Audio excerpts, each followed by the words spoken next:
Vamos a irnos. Vamos a pasar, bien, ustedes van a revisar las técnicas y yo voy a pasar aquí directamente a los casos, ¿ok? A ver, un plan de pruebas tiene como elemento fundamental la definición de casos de prueba, ¿sí? ¿Qué es el caso de prueba?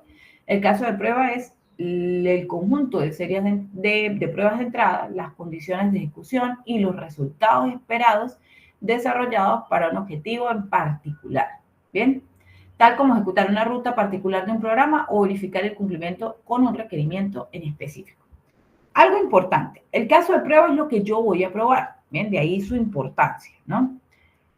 Tomen en cuenta siempre que el caso de prueba, ¿sí? Tiene entradas, tiene condiciones de ejecución y tiene resultados esperados, ¿sí? O sea, yo tengo que definir un caso de prueba que tenga todos esos elementos claros, porque es lo que me permite a mí ejecutar correctamente ese caso. ¿De dónde voy a sacar o de dónde se originan los casos de prueba?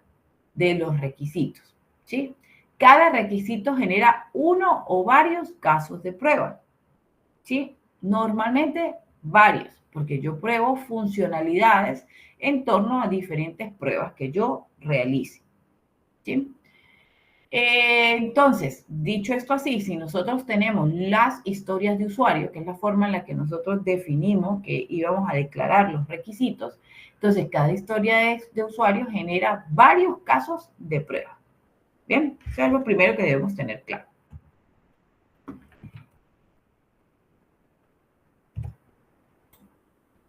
Dime, Oscar. Profe, ¿esos casos de prueba están directamente ligados a los criterios de aceptación de un requisito, de una historia de usuario, por ejemplo? Sí, ok, yo, digamos que la historia deberían, ¿sí? Digamos, responder o ayudarme a responder a esos criterios de aceptación. Bien, pero recuerden que el caso de prueba, pues va incluso más allá de eso, ¿no? Porque estoy evaluando a través del caso de prueba, que yo lo puedo especificar, o sea, recuerden que yo en el entorno pues debería tener tanto pruebas de caja blanca como pruebas de caja negra. Entonces, en el caso de las pruebas de caja negra, pues yo estoy probando la funcionalidad, que va muy afín a lo que tengo en mis criterios de aceptación. Pero pues la prueba de caja blanca, recuerden que también me obliga a estudiar o a validar la estructura, ¿sí? Todo lo estructural. Ok, gracias, profe.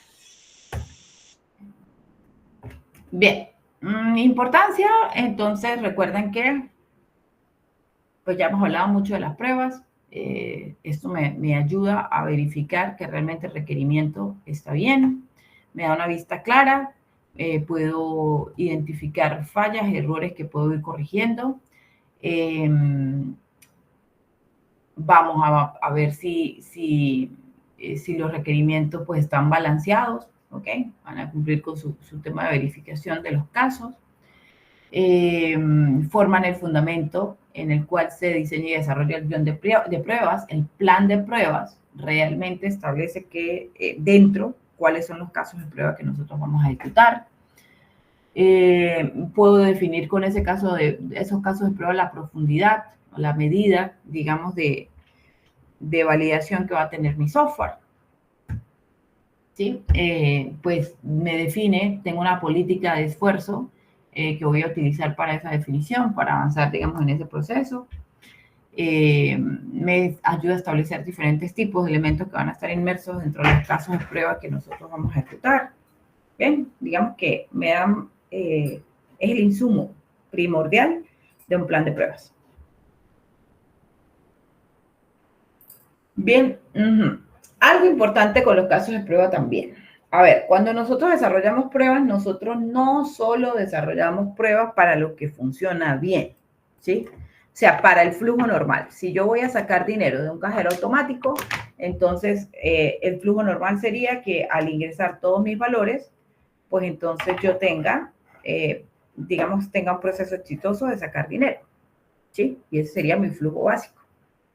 Pero también tengo que probar qué va a pasar si yo ingreso la clave mal, qué va a pasar si no tengo suficiente dinero en el cajero. O sea, todos los flujos alternativos que pueden estar inmersos en el proceso de sacar dinero de un cajero automático. Entonces, yo no solamente pruebo lo que va a salir bien, sino también pruebo lo que va a salir mal, ¿ok? Todos los flujos alternativos, ¿no? Entonces, los casos de prueba son para eso, para probar tanto los flujos básicos como los alternativos.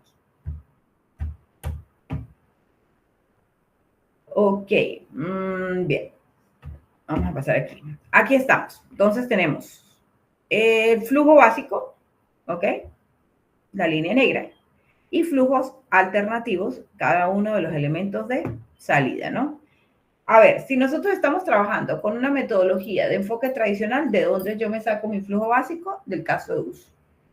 Si estamos trabajando con un enfoque ágil, lo vamos a sacar de las historias de usuario. Bien, entonces tenemos ahí nuestro flujo básico y nuestros flujos alternativos. Entonces, tenemos escenarios, ¿ok? Cada vez que nosotros vamos a identificar casos de prueba, los casos de prueba se construyen a partir de la combinación de escenarios, ¿sí? Entonces, escenario 1, que ocurra lo que está en la línea negra, el flujo básico nada más. Escenario 2, que empiece en el flujo básico y termine en el flujo alternativo 1. Escenario 3, que vaya del flujo básico al flujo alternativo 1, flujo alternativo 2. Escenario 4, flujo básico, flujo alternativo 3. ¿Sí? Y así sucesivamente. Entonces, fíjense cómo hemos construido, cómo todos estos escenarios van a derivar en casos de prueba. ¿Sí? Entonces, eso es lo primero que nosotros hacemos. Definimos flujo básico, flujos alternativos y establecemos el conjunto de escenarios. Por ejemplo, supongamos que el flujo alternativo 3 del evento, digamos, la situación actual que estamos probando del cajero, es que la cantidad es mayor al saldo actual. ¿Sí? Entonces, ese flujo de eventos ocurre si la cantidad de dólares ingresada en el paso 2, introduzca la cantidad de retirar, es mayor que el saldo actual de la cuenta. El sistema despliega un mensaje de advertencia y se une al flujo básico en el paso 2, introduzca la cantidad de retirar, donde el cliente del banco puede ingresar una nueva cantidad para retirar. ¿Sí? Entonces, ¿qué pasó? Si yo introduje el saldo mal, tengo que volver a mostrarle tal cosa. Y ahí hay un caso de prueba que tengo que, valga la redundancia, probar. ¿Sí? Entonces, ahí está. Caso de prueba 1 con el escenario 4. ¿Sí? O sea que nosotros vamos a tener casos de prueba ahora por escenarios. Entonces, caso de prueba 1 que va a probar el escenario 4. Paso 2, ¿ok? ¿Dónde quedó ese escenario 4? En que la cantidad a retirar es mayor al saldo de la cuenta. Entonces, ¿qué resultado esperado debo tener? Que se ejecute el flujo alternativo 3 y se una el flujo básico en el paso 2, que sería reiniciar el flujo básico para que le vuelva a aparecer y vuelva a ingresar el saldo, ¿sí? Si la cantidad, pero recuerde que no solamente puede pasar que la cantidad que voy a retirar es mayor que el saldo, puede ser menor que el saldo y entonces no se ejecuta el flujo alternativo 3 y se toma el flujo básico. O que la cantidad a retirar sea igual al saldo que hay en la cuenta, no se ejecuta el flujo alternativo 3 y toma el flujo básico. Entonces, fíjense que ahora tengo 3 casos de prueba basados en el escenario donde estamos especificando validando varias condiciones asociadas a esos flujos alternativos. ¿Bien? Entonces, fíjense cómo hemos ido especificando, ¿bien?, los diferentes elementos de pruebas asociados a una situación en particular que nosotros podamos tener. Bien, entonces fíjense, estamos derivando casos de prueba, por lo menos de nuestro caso de uso, en este caso, retirar dinero. ¿Qué otro puede salir? Bien, en flujos básicos y alternativas. Retiro una cantidad predefinida, bien, que normalmente los cajeros me lo dan, 10, 20, 50, 100 dólares, ¿sí? ¿Qué otros flujos puedo conseguir? Que el cajero no tenga dinero, que los fondos que sean insuficientes en el cajero, que el PIN sea incorrecto, ¿bien? Y recuerden que si yo introduzco la clave incorrectamente, tengo diferentes formas de proceder dependiendo de si por primera vez la ingreso mal, me quedan 2 alternativas. Si por segunda vez la ingreso mal, me queda una alternativa. Si por tercera vez la ingreso mal, me bloquean la cuenta. ¿Ok? Entonces son diferentes elementos. Flujo alternativo 5, tipo de cuenta incorrecto, o flujo alternativo 6, insuficientes fondos en la cuenta. Ahí está, entonces con eso nosotros podemos seguir derivando casos de prueba. Escenario 1, retiro exitoso, ¿bien? Que sería el flujo básico. Fíjense que lo que estamos haciendo es agregándole especificaciones a la misma tabla. El escenario 2 es cajero sin dinero, flujo básico. ¿Y qué ocurre? El flujo alternativo 2. Fondos insuficientes en el cajero, flujo básico y flujo alternativo 3. PIN incorrecto, flujo básico, flujo alternativo 4. Y así sucesivamente, ¿ok? Con cada uno de los elementos, solamente que ya le estamos poniendo nombre a cada uno de los escenarios. Ok, yo siempre recomiendo entonces diseñar matrices de decisión. Entonces, identificar cuáles son los elementos de datos que requerimos. Bien, asignamos. Después, para cada escenario, identificar por lo menos el caso de prueba que contenga la condición apropiada para ejecutar ese escenario. Asignamos, por ejemplo, la B de válido para indicar que esa condición deberá ser válida para el flujo básico. Y la I si es inválido y no aplica, ¿ok? Si esa condición no aplica el caso de prueba. Entonces, les muestro un ejemplo. Tenemos el caso de prueba con un identificador, ¿bien? Le colocan un identificador, el escenario, la condición que van a probar. Y entonces, ¿qué es lo que vamos a probar? Como siempre tenemos que probar tanto flujos básicos como alternativos, entonces probamos. Bueno, ¿qué pasa si todo me lo ingresan de manera válida? PIN válido, cuenta válida, ingreso de cantidad a seleccionar es válido, la cantidad en la cuenta es válida y la cantidad en el cajero es válida, mi resultado esperado es un registro exitoso. Si todo está válido menos la cantidad que hay en el cajero, opción de retiro no disponible, fin del caso de uso. O si también es inválido la cantidad en el cajero, mensaje de advertencia, regresa al paso 6 del flujo básico, ingresar cantidad, ¿ok? En el caso de que el cajero no tenga dinero o que los fondos sean insuficientes en el cajero. ¿Sí? Entonces, fíjense cómo estamos ahora. Listo, vamos a probar qué es válido y qué es inválido.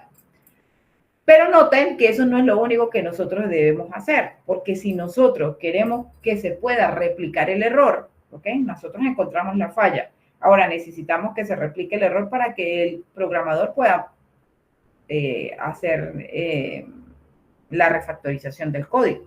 Entonces necesitamos probar, ¿ok? Nosotros necesitamos indicar ahora en esa matriz de decisión con qué valores se probó, ¿sí? Esta imagen es para mostrarles que, bueno, en donde no aplique, pues colocamos no aplica, ¿no? Por ejemplo, en el caso del PIN incorrecto, que yo les estaba diciendo. Si tengo más de una oportunidad, bien, no alcanzo a ingresar la cantidad porque no me la alcanza a pedir el cajero. Entonces me da un mensaje de advertencia y regreso al flujo básico de ingresar PIN. Se lo voy a mostrar una vez más. Si me queda una oportunidad, igual. Lo voy a mostrar una vez más y si me quedan 0 oportunidades, lo que voy a hacer es que la tarjeta se retiene y se termina el caso de uso, se bloquea mi cuenta. Pero entonces yo les venía diciendo que aparte de especificar lo válido y lo inválido, necesitamos saber con qué se probó. Entonces, por eso en la matriz de decisión, nosotros ahora, ya que hemos especificado que el RD1, bien, todo va a ser válido, entonces en el RD1, que es retiro exitoso, ¿con qué datos probé? ¿Sí? Y cuál fue el resultado esperado. En retiro exitoso y el saldo en la cuenta es tal. Para que cuando nosotros ejecutemos la prueba, bien, verifiquemos si realmente esto fue lo que obtuve, le podamos dar un check. Y si esto no fue lo que obtuve, podamos devolver esto a refactorización y se pueda recrear el error, porque el programador lo que va a hacer es volver a ejecutar y va a probar con esto mismo, que fue lo que salió del caso de prueba, y él se va a dar cuenta para que él pueda conseguir la falla.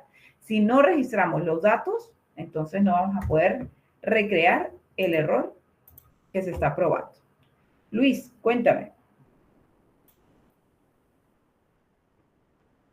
No, ahí es para que ustedes coloquen un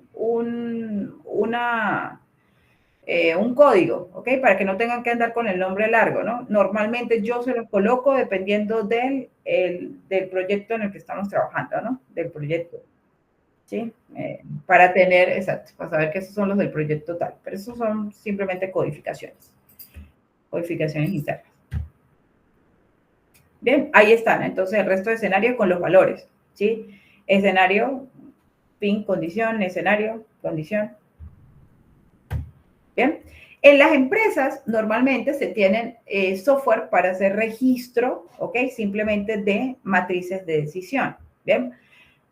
Yo igual, por ejemplo, les recomiendo, ustedes pueden utilizar Excel para llevar a cabo su matriz de decisión. ¿Sí? ¿Qué es importante dentro de la matriz de decisión? Fíjense que cómo hemos llegado a construirla.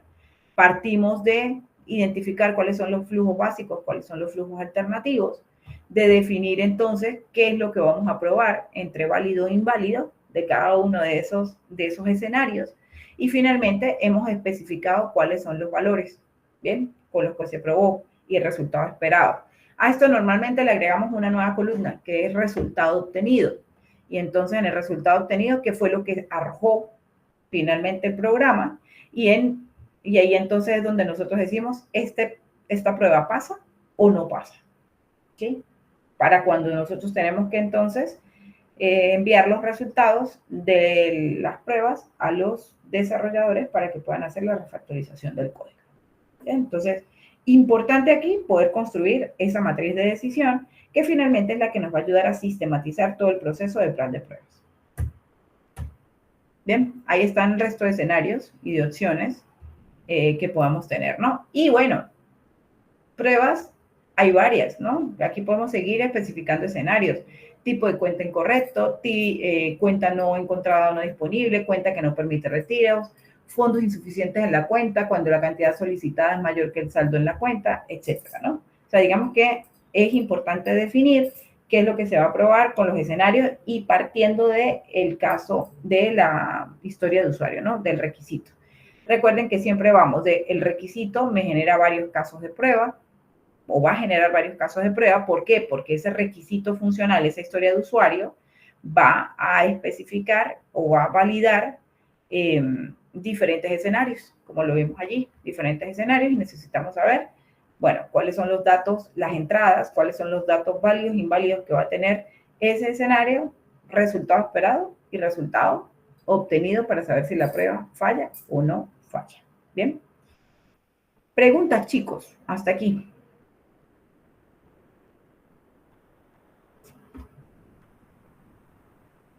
Ok, muchachos, parece entonces que no hay preguntas, ¿sí? Entonces, muchachos, su siguiente tarea es que definan el plan de pruebas, ¿ok? Aquí yo les he dejado la literatura de, les he dejado el estándar del ISTQB, ¿bien? Que me habla de la definición de planes de prueba, ¿bien? Y la estructuración de casos de prueba.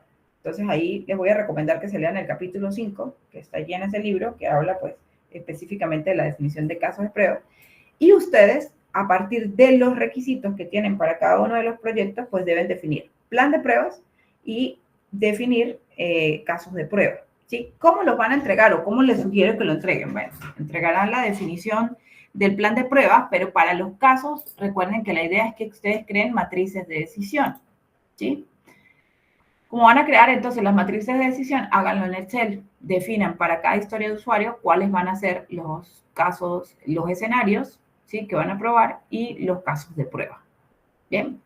Utilicen para eso alguna técnica. Solamente vamos a probar para este curso, ¿ok? Solamente vamos a probar, vamos a hacer pruebas funcionales, ¿sí? No vamos a hacer de estructura. Entonces, formulen solamente pruebas funcionales.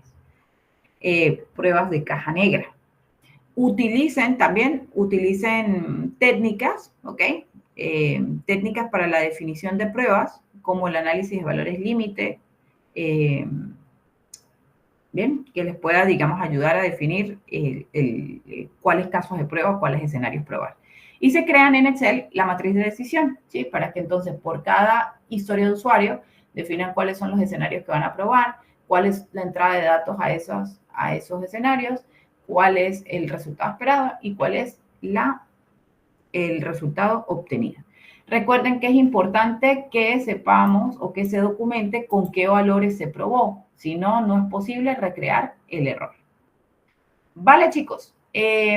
Aquí hay un formato de casos de prueba, pero yo les recomiendo que vayan directamente a la matriz, ¿sí? A crearse una matriz. Aquí digamos, como los consiguen en otros lugares, en otra literatura, que va a ser una especificación más larga del caso de prueba, ¿sí? Para efectos del curso y ser más prácticos, hagamos la matriz, directamente vamos a hacer la matriz de decisión. ¿Bien? Preguntas, muchachos, dime. Disculpe, con fines evaluativos, en el caso de prueba que hagamos, ¿sí? Colocamos los datos que, acorde a lo que se hizo la prueba, si no corresponden, dejamos eso así o arreglamos el error para, Sí, no, o sea, tienen que arreglar el error. Okay. Sí, ejecutan, o sea, ustedes primero crean el plan y ese, digamos que es el plan que me van a entregar a mí. Plan de pruebas, caso de prueba, ¿bien? Ejecutan la prueba, ¿ok? Debe aparecer allí el resultado esperado, resultado obtenido, si falló o no falló la prueba y la política, por supuesto, de recodificación y refactorización de la prueba. Ok, o sea que hay que ¿Vale? hacer una historia del caso de prueba. Hay que hacer una especie de historia del caso de prueba. Si salió mal. En la misma matriz, sí, Okay. en la misma matriz de decisión. De una vez ahí lo marcan. Ok. ¿Vale? Bien, chicos, preguntas. Bueno, muchachos, entonces les queda eso de tarea y les queda entonces revisar el contenido del capítulo 5 del libro que está allí en el aula. ¿Sí? Chicos, muchas gracias por su atención. No quiero pasarme más del tiempo que les había especificado. Igual si tienen dudas, preguntas, me las pueden hacer a través del correo electrónico. Nos conectamos el próximo jueves para hacer modelo de calidad y esto o sea, el plan de pruebas debería entregarse. Deberíamos ya tener una versión del plan de pruebas la próxima semana, ¿ok? El 6 de junio. 7, ¿vale? Listo, profe, listo. Gracias. Bueno, chicos. Profe, en la guía didáctica dice que tomamos las historias de usuario, o sea, realizamos la prueba sobre la primera iteración, ¿cierto? Sí, sobre la primera, exacto, van a hacer plan de pruebas sobre la primera iteración.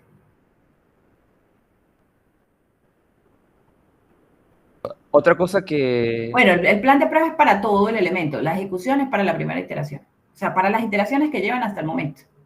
Porque no sé, pues cada quien tiene iteraciones o de una semana o de 2 semanas. Listo. Otra pregunta, Emanuel Guerra pregunta en el chat, o preguntó en el chat. Si uno de los flujos alternativos no está en los criterios y se encuentran durante el desarrollo, se agregan los criterios y se sigue en el desarrollo. Uno de los flujos alternativos no está en los criterios. ¿No está en los criterios de aceptación? No entiendo qué es y se encuentra en el desarrollo. ¿Es que descubren una nueva funcionalidad? Porque eso no debería pasar.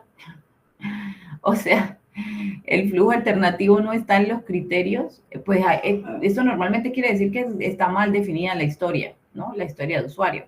Debería agregarse a la historia de usuario y debería, ojo, si es un criterio de aceptación, ¿no? Debería agregarse a la historia de usuario y ejecutar la prueba en función de ese criterio de aceptación, ¿no? Ahora, aquí por eso no entiendo, aquí dice flujo alternativo no están los criterios, se encuentran durante el desarrollo, se agregan a los criterios y se sigue el desarrollo. Otra cosa es que descubrieron que hay una funcionalidad que no había sido tomada en cuenta. Y en ese caso no sería un criterio de aceptación, sería un requisito. Y ese requisito debería ser una nueva historia de usuario. Y una nueva historia de usuario, y sería una nueva historia de usuario que no voy a atacar en esa iteración. La atacaría en una iteración más adelante cuando logre ingresarla al sprint planning, ¿sí? Ojo en si realmente lo que se consiguió, si lo que encuentro es que me falta un criterio de validación, listo, porque es de la misma funcionalidad y lo que hago es agregarlo. Pero si lo que me hace falta es que eso me derivó o una funcionalidad que no había pensado, pues eso me crea una historia de usuario nueva, que no la puedo atacar en esa iteración, que tengo que esperar a una siguiente iteración para planearla y ejecutarla. ¿Sí?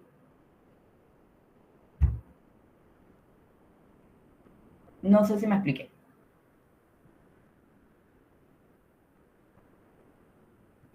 Bueno, espero que sí. Si no, Emanuel, me avisas. Si no, me avisas y lo hablamos luego. Bueno, chicos, que tengan entonces un feliz día. Muchas gracias. Listo, profesor. Listo, profe, hasta luego, feliz día. Ah. Gracias, profe. Feliz día. Hasta luego. Feliz día.